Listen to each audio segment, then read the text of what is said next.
Hi, good morning, and welcome to this new class that we are going to offer for this quarter. And it has to do with doing research. And the title of this class would be Introduction to Academic Research and its implications within Christian context. So, this any academic research is the basic for a colleges and university level students. As you further your education to like a graduate school or doctoral degree, research becomes very key uh, component in your study.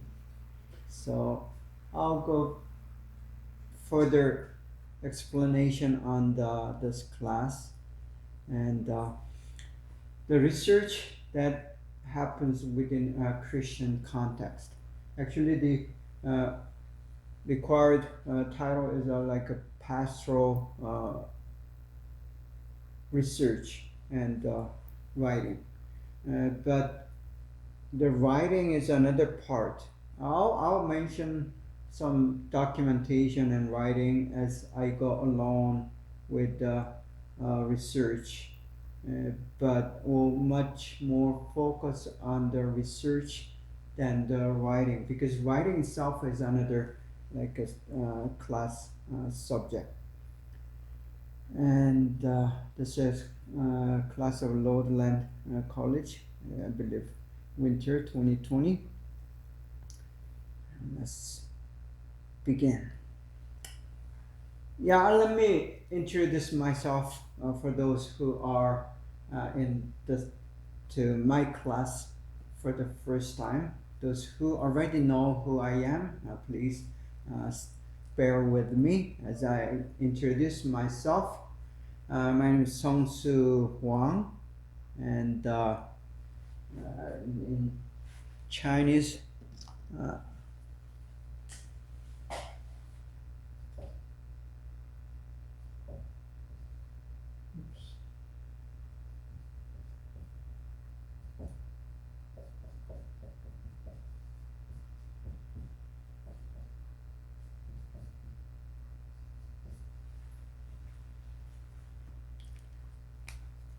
yeah, that's how I write my name in Chinese. So those are Chinese speaking. You may know what that means, right? So knowing that name, I'm an ordained Baptist minister, pastor.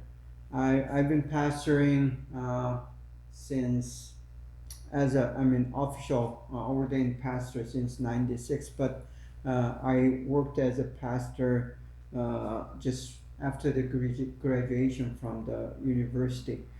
I graduated Yonsei University in Korea, Seoul, and majored in English literature and language. And that was my major in a college. And then I graduated seminary in Korea, Seoul. It's called Asian Center for Theological Seminary. They short for ACTS. And also graduated from the Golden Gate Theological Seminary, which is in San Francisco and Los Angeles. They recently moved to Ontario in Southern California. I did just Master of Divinity there, and then I pursued a PhD level study in Fuller Theological Seminary focused on the leadership. Uh, I wasn't able to complete with the dissertation, but I took all the coursework. That's my first doctoral degree attempt, and then I got eventually a PhD from William Carey International University in Pasadena. So that's briefly explains my two master degrees and a PhD.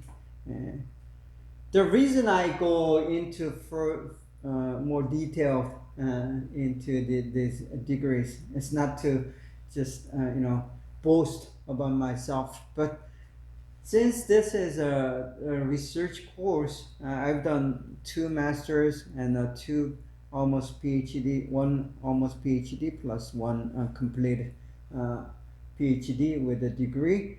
The reason is these degrees, master and the PhD, it requires intense research requiring thesis and dissertations. So to write these dissertations and theses, you need to do some study on doing research. And actually that means I've done at least four different writing of research papers. So that basically qualifies me to teach this research class.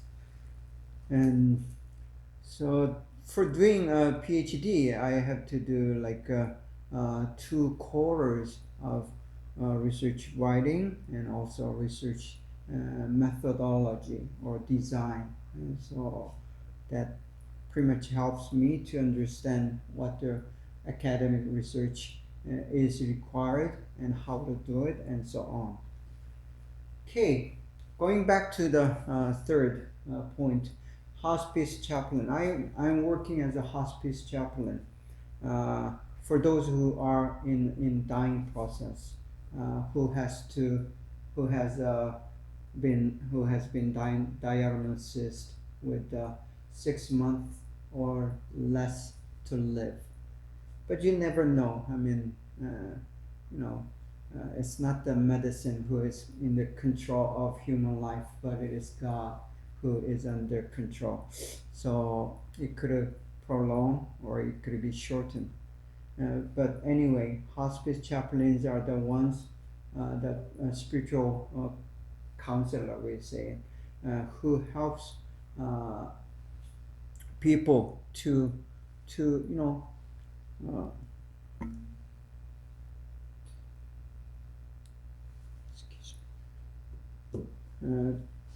to be inspired and to be supported in time of trouble.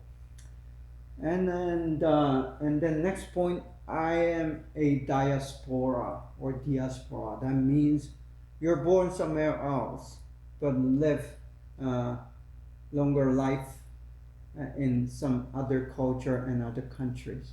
As you may guess, I was born in South Korea, and was raised there until I was a junior in high school.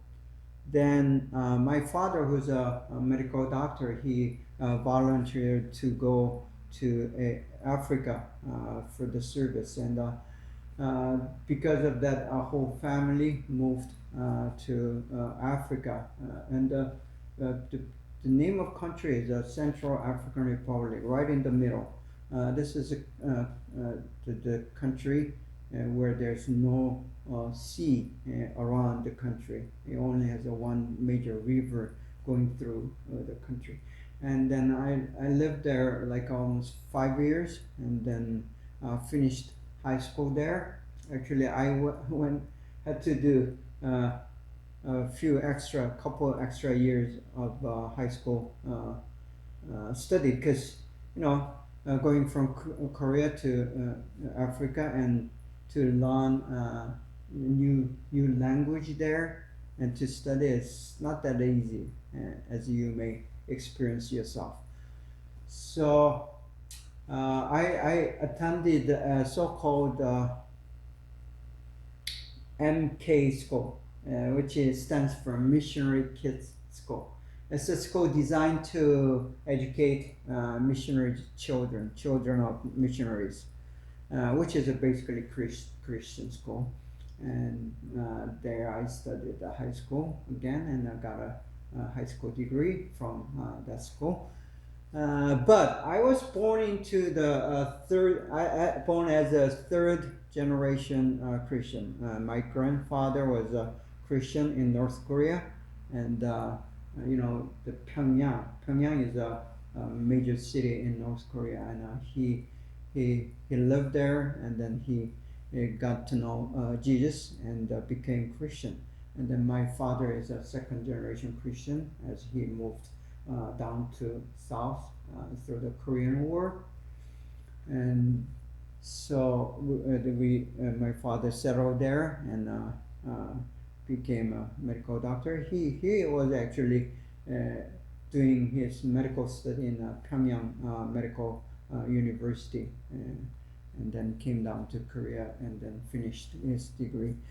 Anyhow, so I'm third generation Christian, and there was a time and moment that I became actually a real Christian when I was 17 at that missionary kids school, as we were doing like every day we had the Bible class, about 1 hour Bible class to begin the whole day. So that took me to reading and studying a Bible and got to know who Jesus Christ actually is, and knew that he was the really the Son of God and he's the Messiah. So I believed, made that decision to believe in him, and became a real Christian. So I lived more than half of my life out of the country that I was born into. So I can call myself Korean American now, and I'm one of those so-called diaspora. These backgrounds and plus, I did most of my pastoral work ministry on the college university campus. I told you that I graduated from the Yonsei University, right? And there's a Christian campus movement called InterVarsity. Those who are familiar with some Christian things,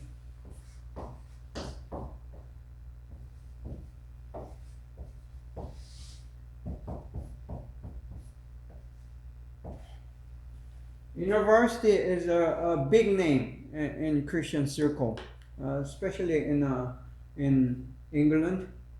Even though they use a different name, in Canada and USA, University is a very active Christian campus ministry. So I was involved that in Korea, in University Korea, and became a so-called campus minister, and worked with the college students, teaching them and discipling them to become more mature Christian. Not only that, we do the so-called campus mission to evangelize the given campus that we are in. So that was my major ministry focus until I came to the States and also did the youth ministry, college ministry all throughout. Never done like a adult, like a first generation ministry. So that's my background, and in course of doing this, it always involved certain form of research and study and academic pursuit, which is the major key concept of this particular class. Excuse me.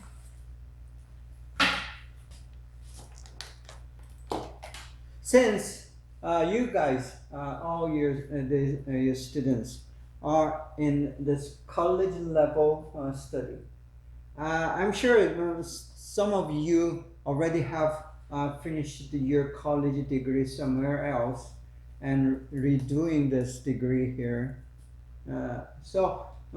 I assume that you are beyond high school level.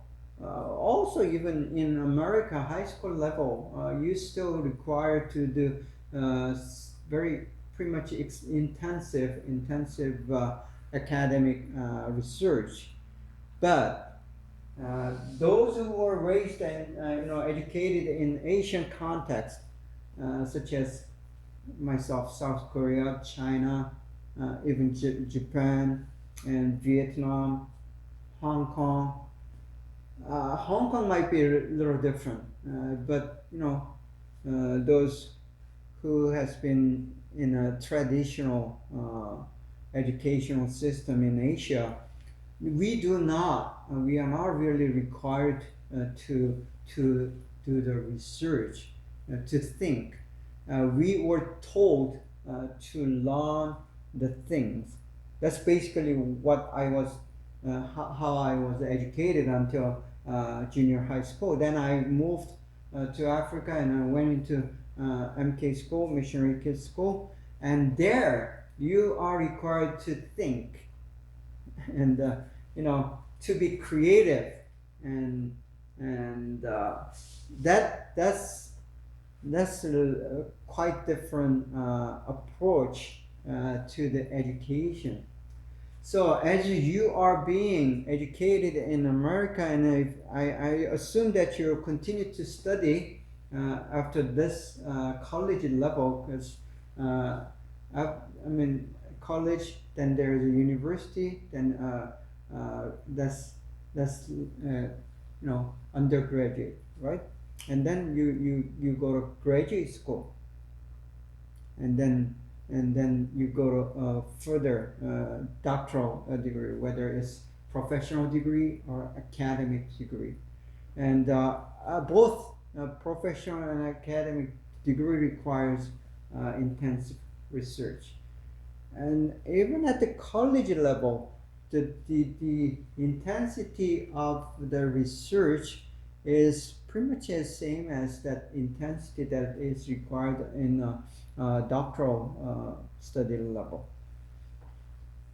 So knowing and understanding I have these credentials to teach, let me just have some syllabus brief. You'll have a more detailed syllabus in your textbook, but I'll go over this syllabus brief. The purpose or goal, objective of this particular class about introduction to academic research, requiring these things. So these are the goal, the expected accomplishment when you are done with this class.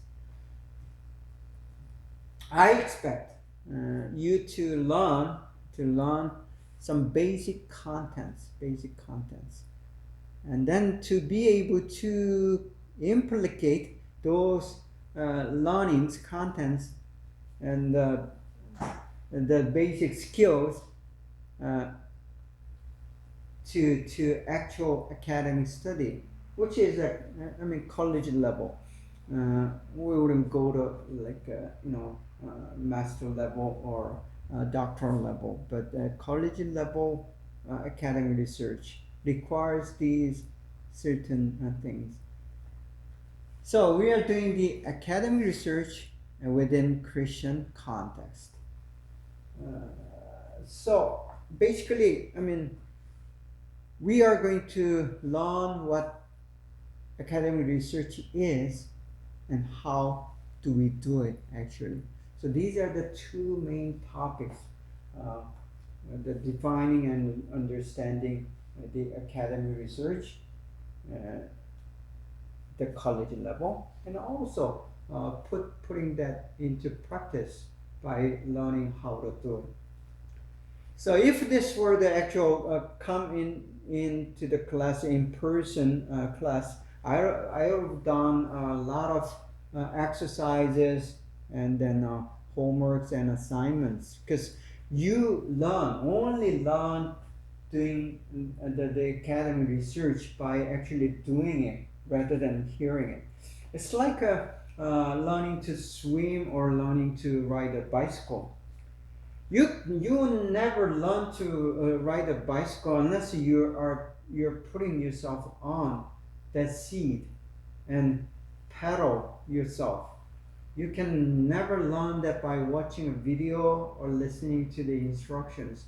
Same thing with this thing, the academic research, and you have to do it to actually learn it. You may listen to this video, this lecture, and then you are being informed. But that doesn't mean that you're being a good researcher yourself. So to be able for you to become a good academic researcher yourself, it is important to actually do the research. So by doing it over and over again, just like myself did at least 4 different dissertations, it is key for you to just practice them. Okay. Requirements. These are the basic requirements. There's no prerequisite for this class, and then first requirement is attendance. I ask you to view all and every video that is provided for you for this class. And the readings, there are recommended readings as you read. You may read that in your textbook, which are coming out soon. And then there just couple books I recommend you to read. And then there are some home assignments which I'm going to give you, and I expect and trust that you will do it. And then quiz and exams.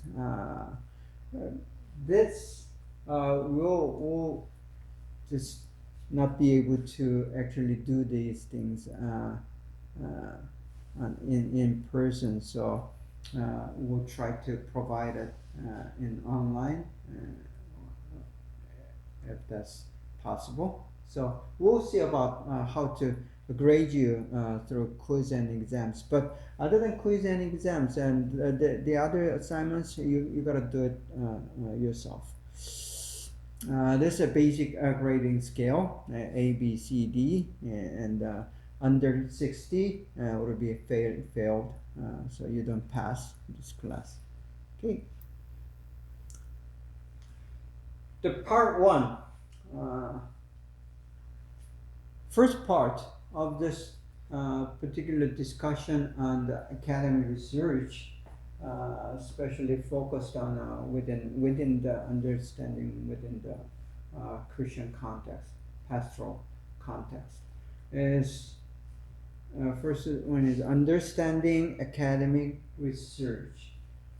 So we wanna try to get some knowledge and understanding about what the academic research is and what does that involve. And since this is a within the Christian context, we are not going to do the approach like a secular approach of academic research, but it's going to be a little different, not totally different, but somewhat different.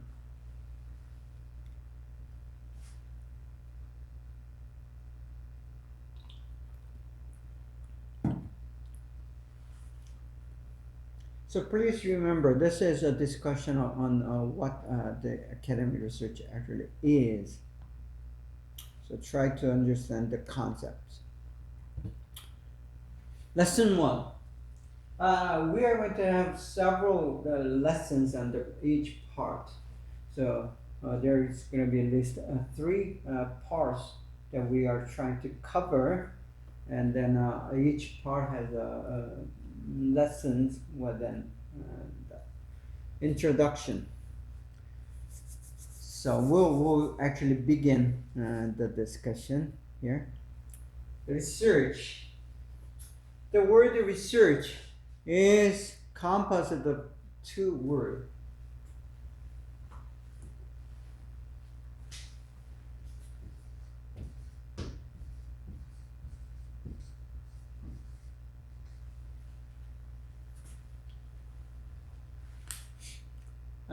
As you know, re is the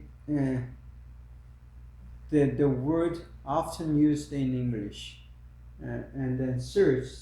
Let's look at the search. Search is to looking for, to look at, to investigate.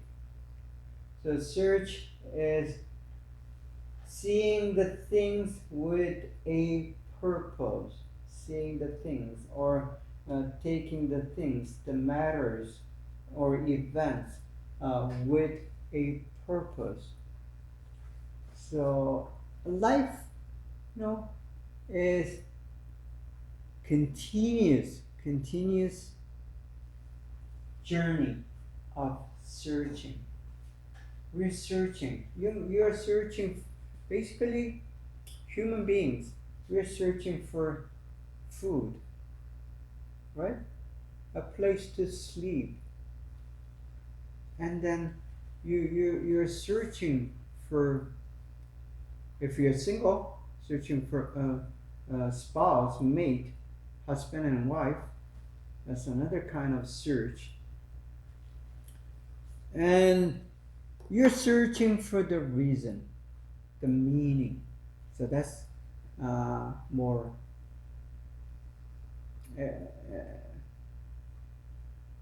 high cost, should I say, or abstract. So search is it's not just a part of human life. It's an ongoing process for any normal human being. And if you are a student, you are in search of knowledge and understanding and wisdom. So that's who we are. Especially if you're a student, you're in a search of knowledge. And as you continue to learn from preschool to kindergarten, then elementary and junior high, high school, and then college, and you don't. Some of us don't stop there and going to the graduate school, and then going to the masters and so on, and then even doctoral, and there's something called a postdoctoral. So we continue to do those academic study, and academic study, search of knowledge, that involves the research. Re is the word that is used in English for again. It means again, or putting yourself into or doing of something. Surrender, react, research. So those are the words that there are hundreds of words that begins with RE in having the meaning of being engaged into or taking the action of or doing it over and again. So like a retire means getting into a new stage. See? So that's word research. So knowing the basic semantics or the meaning of the word research, it has to do with the search, and then you are putting yourself into the search with a more intense and then purposeful mind. So let's try to define, according to Oxford Dictionary, that's one of the standard dictionary for the English users. And definition and define and conceptualize what the research is. The Oxford Dictionary says the systematic investigation into any study of materials and the sources in order to establish facts and reach new conclusion or conclusions. So here there are key elements in understanding what the research is. So we need to elaborate on each of these major concepts that I had made it bold. It's not just an investigation. As I told you just a few moments ago, human life, human existence, our daily routine involves search and research. We ask questions, we do reason, and we try to come up with a certain answers. That's basically what the research is. But it has to be more systematic. Systematic means there are certain rules, certain steps, and certain logics, and then certain process, and certain form of writings to make it research rather than just study. So it's very systematic. And then investigation. Investigation, it's an action you take toward or against unknown, or less known for the matter, or questionable. So whether it's unknown or whether you have questions that you are going to investigate, if indeed if you want to have clear, confirmed answer to your inquiry, your question. So that's how basically human mind works, and it is natural.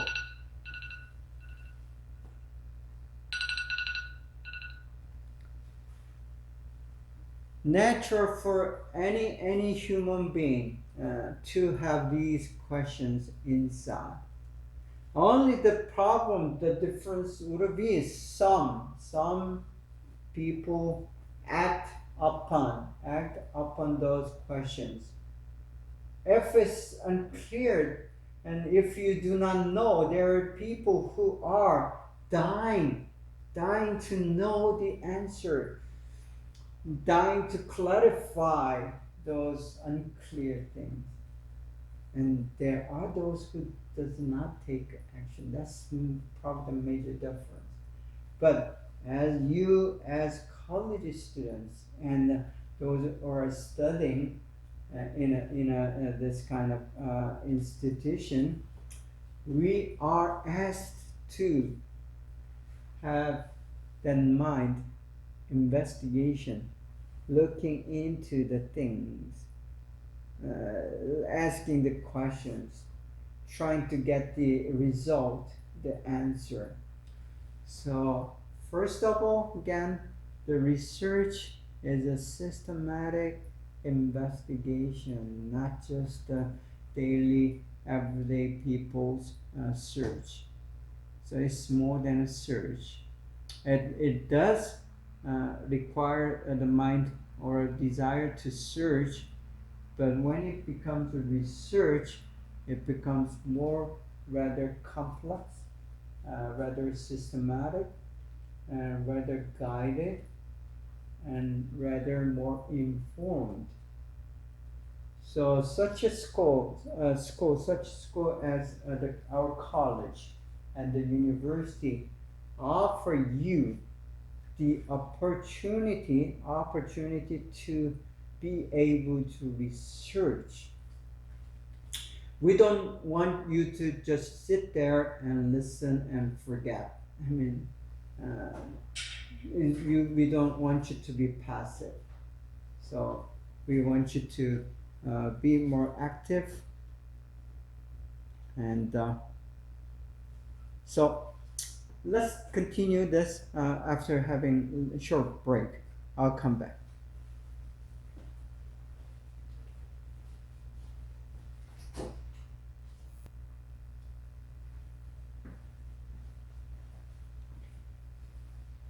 Okay, I'm back. Now let's continue. Hold on. So we are trying to define the concept of research, and we just discussed as a systematic investigation. Then, as into and the study of materials and sources. Material and sources. This is basically the natural science definition of research, but it goes beyond that, and within a Christian context, it would involve much broader subjects of study. So material and sources are called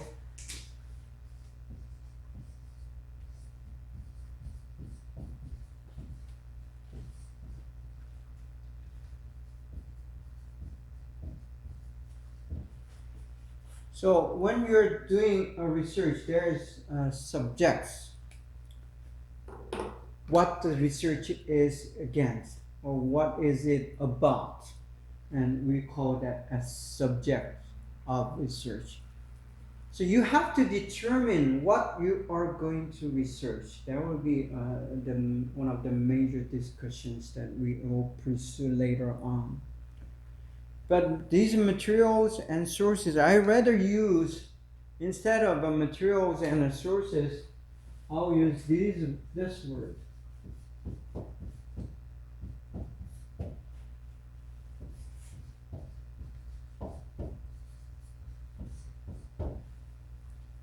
Reality or context.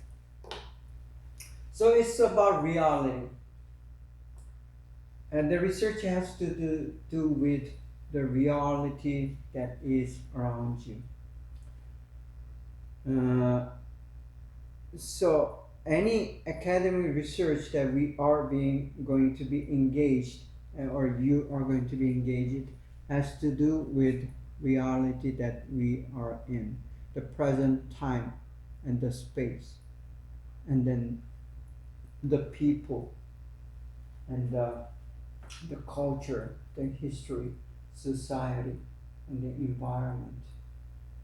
These are the elements that are involved in the reality or context. So the human context, whether it's visible or invisible, it becomes the object or subject of research.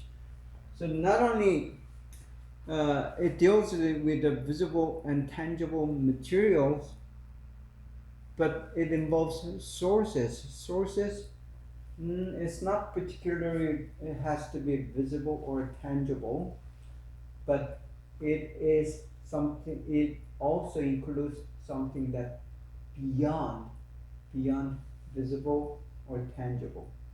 So physical world, there's non-physical world. There are physical subjects such as materials, but there are non-physical subjects such as your thought, mental, psychology, and then spiritual things. So can you do a research on love?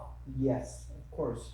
According to this definition, the love would be something that's included in sources.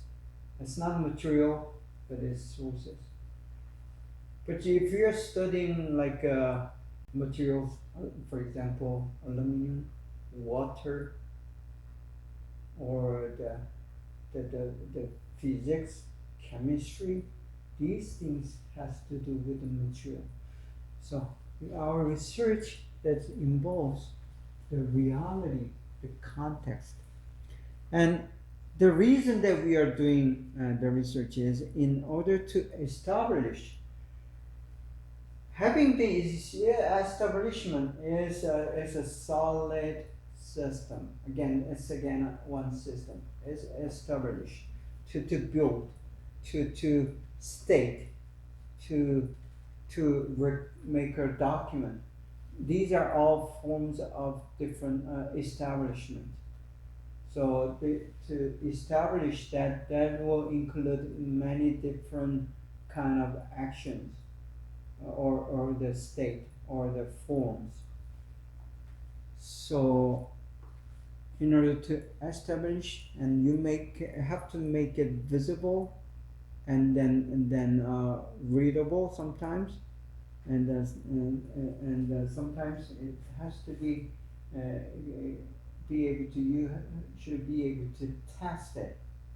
So that's how they establish what establish means. Then facts and reach new conclusions. Actually, there are two things that are involved. Facts, that's the major things in research.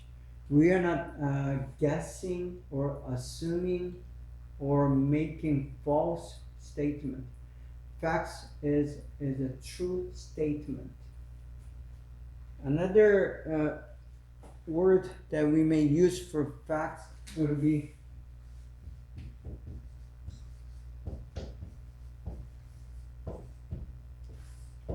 we'll go into the further definition of findings later on, but the finding is basically the result of any research. It may be both include the facts and the conclusions. But mind to yourself, it says new conclusions. Either it is non-exist before. New means it hasn't been there. This is the first time ever you have this conclusion. Or new means a different conclusion than previous one. So someone already has a conclusion or conclusions, but now your research says, oh, I found these things different than yours.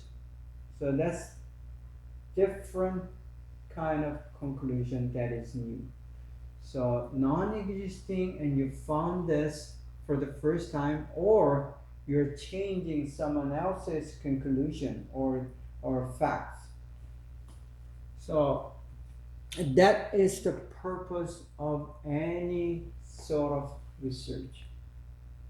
For you,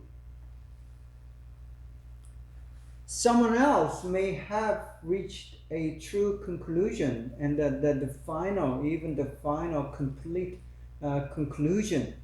But the problem is that conclusion is not yours yet. As a person, as a scholar, as a student, if we are a good student, we are to be a good scholar. These conclusions someone has already found has to become mine. It has to become yours. So the whole object of the research is learning. So you may come to know someone else's conclusion to be true by doing the research. So the new It's not new to some other people, but it can be new to you. And when that is the case, your research has very significant meaning. It's worth to research, and it is gonna be acknowledged as a research because you've done someone else's research yourself, and you have concluded the same facts and the same conclusion. If you reach the same facts and same conclusion by doing someone else's study and research, then it becomes a worthy, valuable research of yours. The reason I'm saying this, because we are talking about the Christian context or pastoral context. When it becomes comes to a faith, the religion, a belief, you cannot believe someone else's belief. See, again, you cannot believe in someone else's belief. The belief, the faith that we are talking about as a Christian, it has to be yours. You cannot take someone else's belief and then just piggyback on it, or go take a ride on someone else's belief. It doesn't work that way. I just shared my story that I became a true Christian. That means, the Christian belief has been there, 2,000 plus years already. And the church has believed in, many believers already believed in the same truth. But it has never became mine until I come to understand it, have knowledge on it, and then it becomes true to me. I believed it to be true. I believed Jesus to be a true Son of God, the Messiah, the Lord and Savior. And then he became real. I mean, to me, he's just a person. Even though I'm not seeing him, he's just same as my wife, my children, my father and mother. They are real. It's the same, conviction and belief. So that becomes my faith, and I became a true Christian. So it's the same thing with this research. I mean, especially for the Christian, when you do a research of Bible or this spiritual matters, it has to become yours. So that means everyone has to go through this process of research to become true, to have the biblical knowledge, the spiritual knowledge to be yours. So the new means three different things actually: non-existing before, and someone else's conclusion is different from yours, or someone else's conclusion becoming your conclusion as well. So that's kind of new and facts. So again, let me read it again. The definition of the research in Oxford says the systematic investigation into and study of materials and sources. In our case, it's a reality. So the study of reality in order to establish or to even confirm, for some of us, to confirm the facts or the truth, and reach new conclusions. So that's where we are. So we are here to learn this kind of research.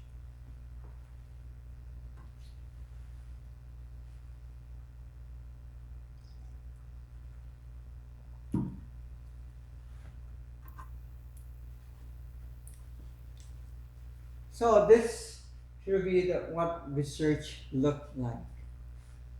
These are researchers asking questions, doing investigations, and doing some hands-on study, and examining and testing, and going through the data, and reading, and thinking, and guessing, and developing theories. And these are the elements that are involved in doing the research. So research is a big job, and usually the research is not done by just one person, but multiple person with a different kind of expertise or skills. So, but at the college level, when we talk about research, it's for you doing more intensive study, trying to answer these so-called academic questions. So that's where we are going to be, but this particular picture shows the research does involve many people, even though you may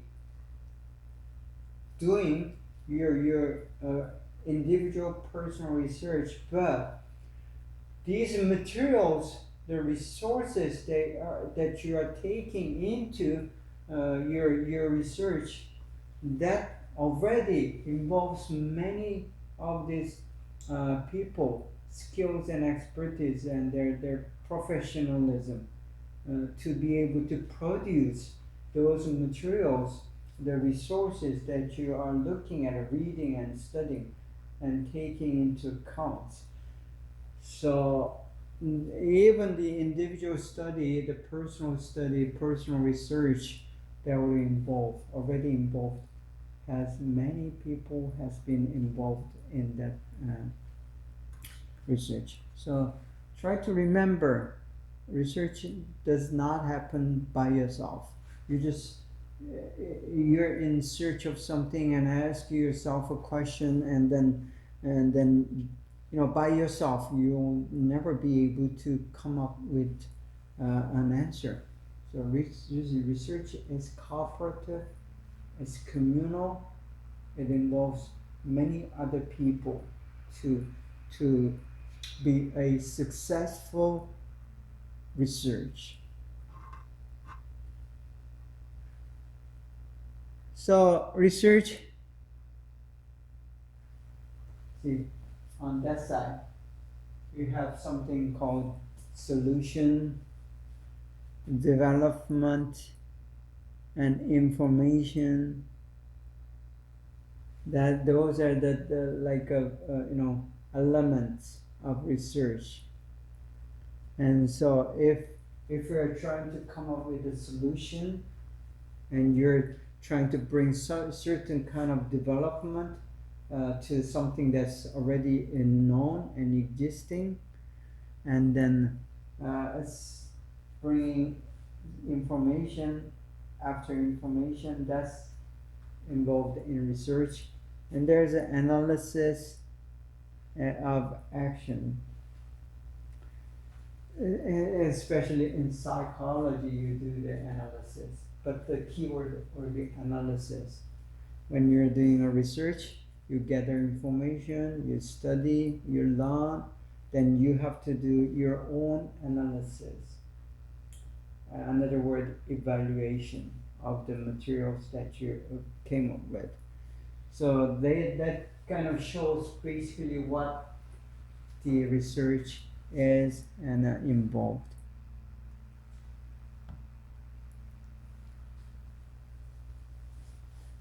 Okay, we just looked at the dictionary definition of research, and then two slides that we are the pictures that we see.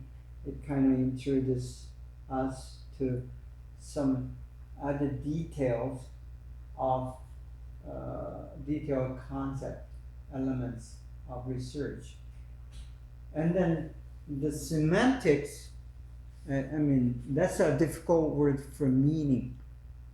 So semantic elements. When we study a word or concept or definition, every word has hidden or underlying meanings behind. Because no word is just one meaning, and I mean, it doesn't happen that way. Human concepts, especially the nouns. Nouns have different underlying meanings with it.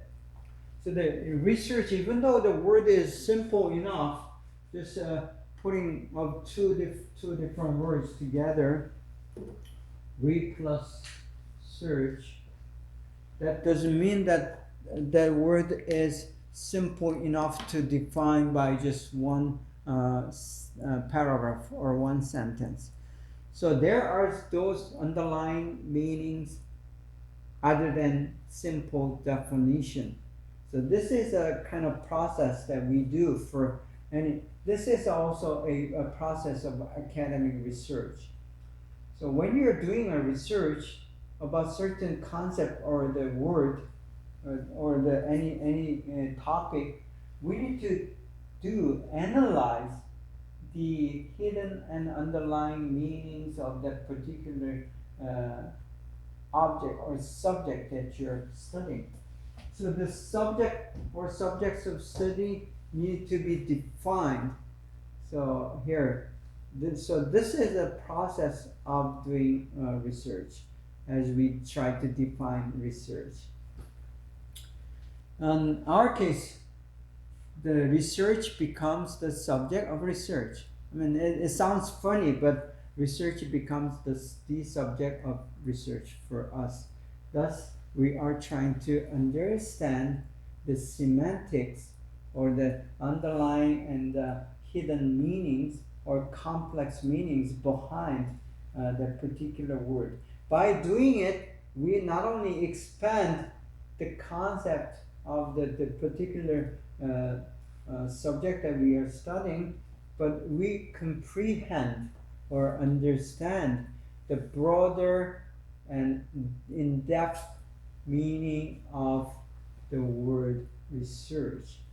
So same process will apply to any kind of different of research, whether it's psychology, sociology, chemistry, whatever. I mean, for the like chemistry and physics and the engineering, the definition would be much easier and simple.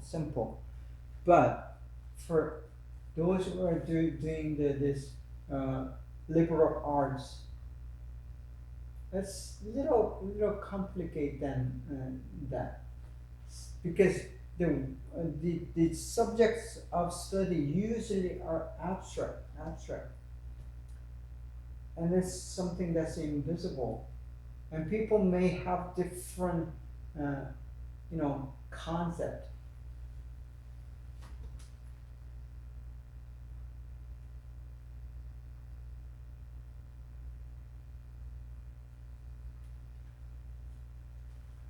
When we say a marker, this is a marker.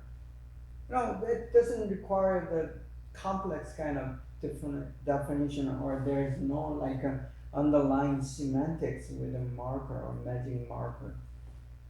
But when we talk about love, we are doing a research on love. People does have different concepts and perceptions of love. We don't define the love the same way A defines or B defines it. So thus the semantics becomes a very key important part of research. But let's go into the research itself. It's a quest of knowledge. It's a quest of knowledge. So the search of knowledge, and it has has to do with question and answer. Yeah, those are the semantics underlying elements in understanding the research. And then problem and resolution, and academic means, and then a mode of human existence. Let's go over each of these semantics in detail. By looking at each of these semantic elements, that will further understand the concept of research better, much better. So let's look into it. Always seek knowledge, ask. So the key to understanding the underlying semantics or the meaning of the research, it's not just understanding the word and it's defining it in such a way it's more practical. So to do so, we come up with this ask. Always seek knowledge. So the research is a seeking of knowledge. You want to know about something or someone. That's basic human instinct. It's innate, born with, because I'll go into this later on, but because we are created in God's image and God's likeness. In His image, in the character, godly character, God knows everything. And thus, knowing is a very key part of God's character. And God has embedded or given us the same desire for the knowledge, to know. And it is our given, born with ability to know. It's not just function of a brain, it is our heart, our mind that is seeking to know. So seek or search to have or gain the knowledge or to know is one of our primary and fundamental nature. So it's a human nature. So research means has to do with getting the knowledge, seeking the knowledge. So we always seek knowledge, and without that element in research, I mean, if you are required or requested to the research and then you are doing it, very reluctantly, meaning not wanting to do it, but doing it anyway. If that would be the case, your research is not going to be successful. I can say that for sure. So we want you to do the research on the topic, particular topic that you are interested in. So here comes that part you may not like them much. The assignment. Assignment for you today is to begin to think about the research that you're going to do. What we have something called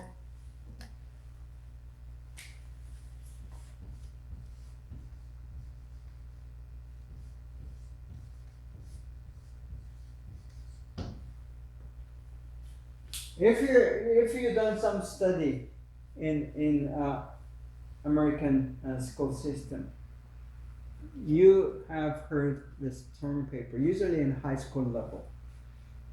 Of course, in the college level, we have something called term paper. And this term paper is a requirement, that required assignment for this particular class. Usually they ask like a 10 page.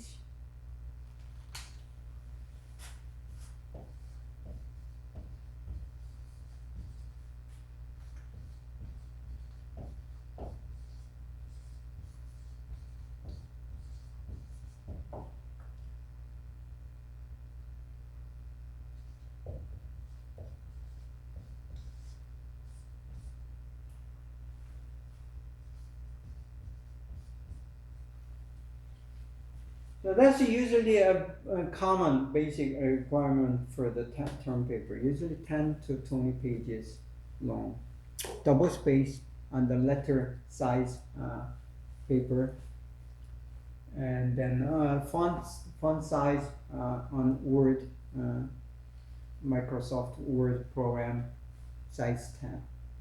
So that's usually is the case, and this is going to be the usual, normal. Since this is a research and writing class, this requirement is a must. The reason we call it term paper is the term, whether it's quarter or semester, that's a term, academic term in America. And each term, many of the classes, usually they require a term paper by the end of the class, plus an exam. So usually, when you attend the American college, you expect to do the some given page. Usually it's 500 page reading, and then 10 page or plus term paper, either one or two of them, and then one or two exams, and then weekly or even sometimes daily quiz. But at the college level, usually it's a weekly quiz, because the class does not happen every day, but it happens like 2 or 3 days a week or once a week. So that would be the basic study level intensity. And by doing this video, virtual class, you're excused of some of those requirements. But I'm going to require this 10-page term paper on the subject of your choice. But since we are doing it with a pastoral or Christian context, I want you to think of those subject, pastoral subject or Christian subject. So try to think of this subject to search and do to try to gain the knowledge. So on this term paper, we don't need to necessarily to reach a new conclusion of non-existing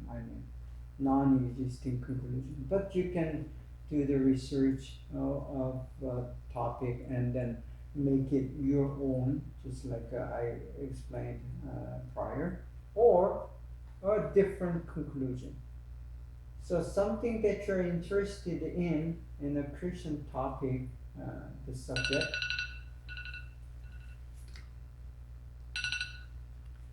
and try to elaborate on it enough so you can write 10 pages, which means you gotta do some other readings on that particular subject, several books. Usually, if you're writing a term paper of 10-page length with a double space, at least you gotta read 10 different books as a resource.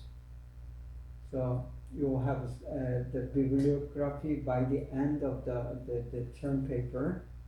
Bibliography means that these are the books that I read to reach these facts and the conclusion.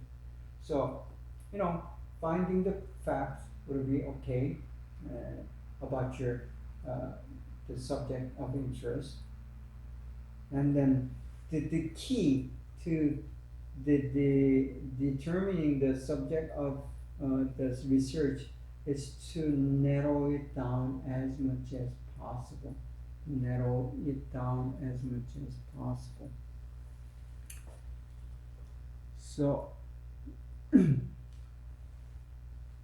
please plan and think so that the assignment for this week by the end of this class is begin to think about your subject of term paper, because this is a research class and you're going to do your own personal research on this. It's without having to have these evidences that I'm not going to be able to determine whether you have attended class or you have learned something from the class.